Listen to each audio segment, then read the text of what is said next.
Welcome to the Explainer. Today, we're going to peek inside the user's guide for maybe the most complex machine you'll ever own, your brain. We're going to dive into a fascinating scientific model that tries to map out the very architecture of how you think. But first, let's kick things off with a question that, you've probably asked yourself late at night. Your thoughts, your ideas, your wildest daydreams, where do they actually come from? Are they just these spontaneous flashes of brilliance? Or is there something a little more structured going on under the hood? Okay, so that brings us to our first big question. Are your thoughts genuinely new, or are they more recycled? So, there is this framework called the Brain Kinematics Model, or BKM, and it puts forward a really bold idea. This quote, it just gets right to the heart of it. The model basically says that every single thing your conscious mind does, from remembering your first pet's name to imagining a whole new world, it's all built from just one single material: memory. That's it. It's the brick, the mortar. It is the absolute foundation of your mind. All right, so if memory is the foundation, what are the actual ingredients? Well, according to this model, the recipe for making a thought is surprisingly simple. It really just boils down to two things. It all comes down to this. On one side, you've got memory bits. Think of this as all the pre-encoded information from your past. It's the old. And then on the other side, you have sensory inputs. That's the constant stream of fresh data coming in from your environment and your body, the new. And here's the kicker. Every single thought you have is just a dynamic, constantly shifting blend of these two things. That's really it. Okay, so how does the brain actually use these two ingredients, right? It's not like it just throws them into a blender randomly. Nope, it seems to follow three pretty distinct recipes for cooking up our thoughts. First up, you've got straight recall. This is the simple stuff, just direct playback, like remembering a phone number. Easy. Then it gets more interesting with mixture recall. This is where your brain basically acts like a DJ, mixing two or more memories together to create a totally new association. You know, like when the smell of rain suddenly reminds you of a very specific childhood vacation? That's mixture recall.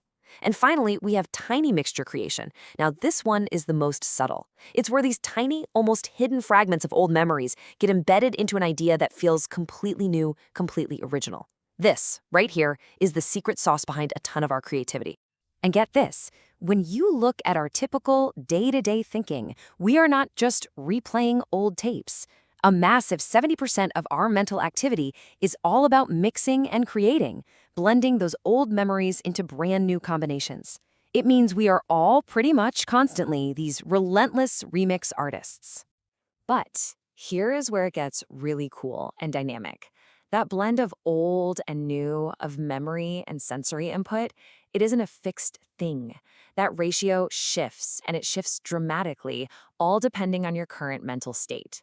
Okay, let's take a look at an extreme example: deep sleep. When you're in deep sleep, your mind is almost completely disconnected from the outside world. Look at that. It's running on nearly 100% pure memory. Your brain has basically gone offline to the outside world, and it's just busy sorting and processing its own internal archive. Now let's totally flip the switch. Think about a time when you're intensely engaged with the world, like say you're playing a super fast-paced video game. The balance completely inverts.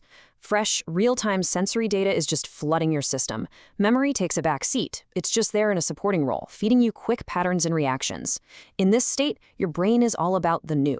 And this chart, wow, it does a brilliant job of showing how different kinds of thinking have their own unique signatures. So check out analytical reasoning. It's high on memory, low on sensory input. It uses big, chunky mental building blocks, and the time between thoughts is pretty long. Now, contrast that with an immediate reaction.